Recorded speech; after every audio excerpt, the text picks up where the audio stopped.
Halo pemirsa, akhir-akhir ini beredar narasi mengenai lonjakan kasus infeksi virus baru di Tiongkok yang disebut dengan atau mirip COVID-19. Dan narasi itu mengklaim virus baru tersebut berpotensi menimbulkan pandemi sama seperti pada pandemi COVID-19 yang lalu. Nah, benarkah demikian? Mari kita ikuti ulasannya di Jurnal Barata bersama saya, Bagas Sumarlan.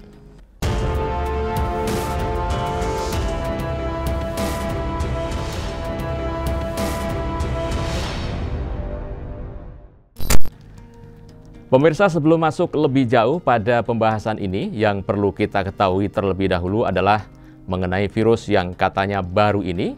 Virus ini dikenal sebagai Human Metapneumovirus atau HMPV, yang oleh para ahli di Tiongkok menyebutnya adalah bukanlah ancaman baru. Zheng Lixiu, seorang peneliti di Institut Virologi di Pusat Pengendalian dan juga Pencegahan Penyakit Tiongkok atau CDC, yang menjelaskan bahwasanya HMPV ini adalah virus umum yang telah beredar di seluruh dunia selama lebih dari 60 tahun.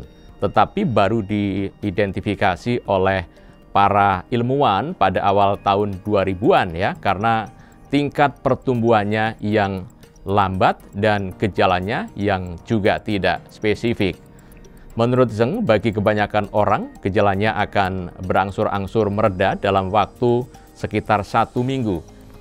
Itulah sebabnya Ruan Zhengzhang, Wakil Kepala Departemen Penyakit Menular di Rumah Sakit Xinhua di Shanghai, Tiongkok ini memperingatkan agar tidak mendiagnosis sendiri HMPV ini berdasarkan gejala seperti demam ataupun pusing.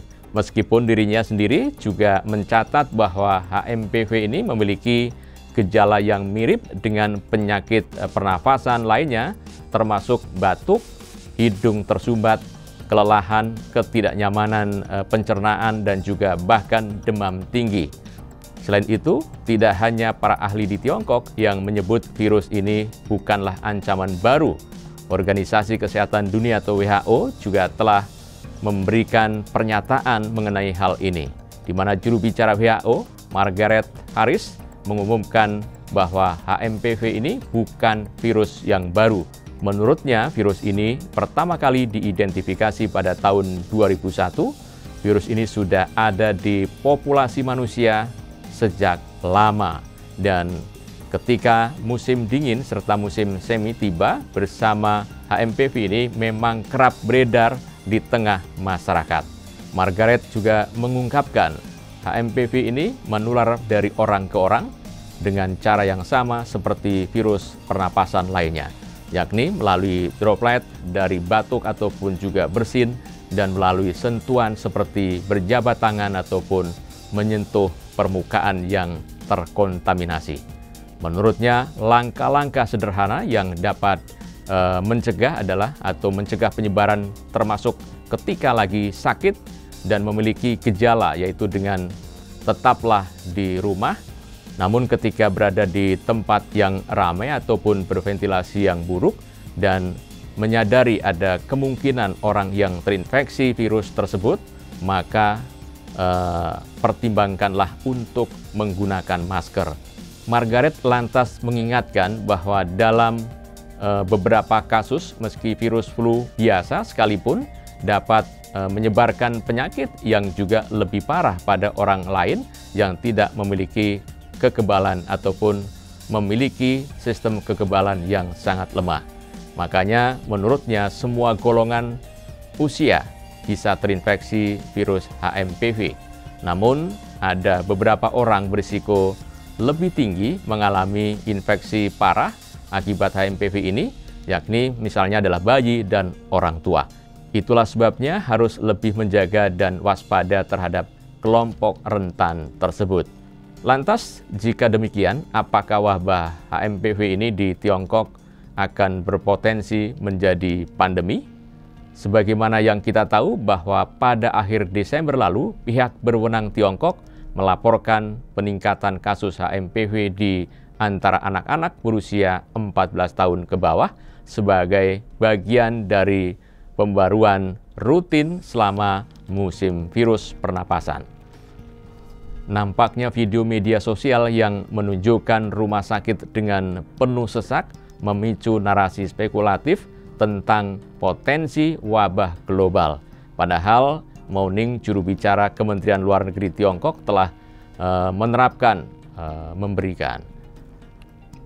Padahal Mao Ning, juru bicara Kementerian Luar Negeri Tiongkok, telah memberikan jaminan bahwa penyakit pernapasan di Tiongkok pada musim ini tidak terlalu parah dan lebih terlokalisasi dibandingkan dengan tahun lalu. WHO juga telah menggemakan penilaian yang sama dengan menyatakan bahwa tingkat infeksi pernapasan di Tiongkok ini masih berada dalam kisaran musiman seperti biasanya. Namun demikian, beberapa media asing malah membesar-besarkan laporan tentang lonjakan kasus HMPV di Tiongkok ini, mengklaim bahwa hal itu telah membuat rumah sakit setempat kewalahan. Bahkan beberapa orang mencoba untuk menyamakannya dengan pandemi COVID-19. Mengomentari masalah ini, WHO buka suara dengan mengatakan bahwa HMPV ini bukanlah virus baru, melainkan virus umum yang biasanya menyebabkan gejala yang mirip dengan flu biasa. Lalu tingkat infeksi pernapasan yang dilaporkan di Tiongkok ini menurut WHO berada dalam kisaran yang biasa terjadi dalam atau pada musim dingin.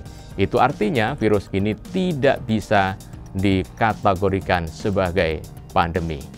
Nah, sebagaimana dibuktikan oleh laporan dari pihak yang berwenang yang menyebutkan bahwa pemanfaatan rumah sakit saat ini lebih rendah dibandingkan waktu yang sama tahun lalu, dan tidak ada pernyataan darurat ataupun tanggapan yang dipicu.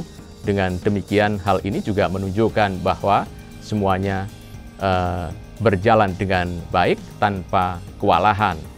Jika demikian, lantas kenapa media asing begitu membesar-besarkan laporan Tiongkok tersebut? Sementara itu, Abhishek Gebaya, editor senior di TRT World, dalam tulisannya menggarisbawahi bagaimana segmen tertentu dari media asing sangat fokus pada wabah HMPV di Tiongkok, seakan melupakan wabah virus yang serupa atau bahkan lebih parah yang melibatkan patogen lain di Amerika Serikat, Eropa, dan belahan dunia lainnya. Padahal WHO dan para ahli kesehatan masyarakat telah menjelaskan bahwa peningkatan infeksi pernapasan saat ini, termasuk HMPV, sejalan dengan pola musim dingin yang khas dan tidak ada bukti adanya ancaman kesehatan masyarakat yang luar biasa, apalagi resiko pandemi COVID-19. Parahnya, ketika wabah HMPV di Tiongkok menarik perhatian media yang signifikan, malah liputan tentang wabah virus di Amerika Serikat, Eropa, dan wilayah lain relatif tidak terdengar, bahkan tidak memiliki intensitas dan pengawasan yang sama. Di Amerika Serikat misalnya telah melaporkan kematian pertama akibat flu burung jenis H5N1 di Louisiana di tengah meningkatnya infeksi pernapasan dengan influenza yang memimpin lonjakan tersebut. Selain itu juga wabah norovirus telah menimbulkan kekhawatiran di Amerika Serikat. Sementara itu, Pusat Pencegahan dan Pengendalian Penyakit Eropa atau ECDC juga telah mencatat peningkatan yang signifikan pada kasus influenza dan virus sincitial respiratory atau RSV di seluruh Eropa, sehingga juga menimbulkan kekhawatiran di sana. Kedua fakta tersebut terlihat bahwasanya media Barat ingin menutup-nutupi isu seperti ini di negara-negara Barat dengan cara membesar-besarkan isu yang sama di negara-negara tertentu, khususnya Tiongkok yang seringkali punya ketegangan geopolitik dengan negara-negara Barat, terutama Amerika Serikat. Makanya pembesaran isu semacam ini seringkali lebih terkait dengan aspek sensasional dan bukan berdasarkan pada data ilmiah yang objektif. Seakan membenarkan hal ini, Joseph Gregory Mahoney, seorang profesor di East China Normal University di Shanghai, Tiongkok, mengatakan bahwa beberapa media barat dan India lebih sensasional menggembar-gemborkan kasus-kasus di Tiongkok. Menurutnya, media barat jarang ragu-ragu untuk menggambarkan Tiongkok dalam cahaya terburuk yang disebabkan oleh perbedaan ideologis dan juga model bisnis clickbait orientalis. Itulah sebabnya Ames Adalja, seorang dokter penyakit manular dan juga peneliti senior di Johns Hopkins Center, yang mengungkapkan adanya kecenderungan pasca COVID untuk memperlakukan setiap kejadian penyakit manular ini sebagai keadaan darurat. Dan meskipun pada faktanya tidak demikian begitu. Itulah yang membuat pihak yang berwenang Tiongkok menegaskan kembali komitmennya mereka terhadap transparansi dalam pelaporan penyakit. Juru bicara Kementerian Luar Negeri Kau Chia-kun yang menegaskan bahwa pemerintah Tiongkok akan terus merilis informasi tentang penyakit menular secara tepat waktu dan transparan sesuai dengan hukum. Itulah mengapa dari hasil laporan yang transparan selama ini oleh Tiongkok ke WHO, dan WHO belum pernah menerima adanya laporan tentang pola wabah yang tidak biasa di Tiongkok. Artinya laporan yang selama ini masuk ke WHO masih dalam tahap yang normal dan tidak ada yang darurat. Untuk itu para ahli termasuk Profesor Mahoney juga menekankan bahwa tidak ada alasan untuk kekhawatiran yang tidak semestinya. Apalagi tidak ada bukti yang mengaitkan asal virus ini dengan Tiongkok. Nah, mengingat HMPV ini yang diidentifikasi pada tahun 2001 itu pertama kali justru ditemukan di Belanda dan baru kemudian tersebar di berbagai belahan dunia, termasuk Tiongkok. Sementara itu, Profesor Mahoney juga mengapresiasi transparansi informasi oleh Tiongkok. Ia mengatakan bahwa Tiongkok telah menunjukkan komitmennya untuk menangani masalah kesehatan masyarakat secara transparan karena keterbukaan yang sangat penting untuk mitigasi. Berkat keterbukaan inilah mitigasi dapat dilakukan dengan baik di Tiongkok, bahkan kesadaran masyarakat akan hal ini juga meningkat. Sementara itu, Li Tonseng, Kepala Departemen Infeksi di Rumah Sakit Yaoan Beijing, menyebutkan bahwa selama 2 tahun terakhir ini kesadaran akan infeksi HMPV di Tiongkok telah meningkat. Dan peningkatan kesadaran ini juga menurutnya terutama disebabkan oleh peningkatan kemampuan deteksi patogen pernafasan di Tiongkok dan juga meningkatnya perhatian masyarakat terhadap penyakit infeksi pernapasan. Apalagi setelah pandemi COVID-19, teknologi pengujian asam nukleat untuk patogen pernapasan ini telah dipromosikan secara signifikan di Tiongkok.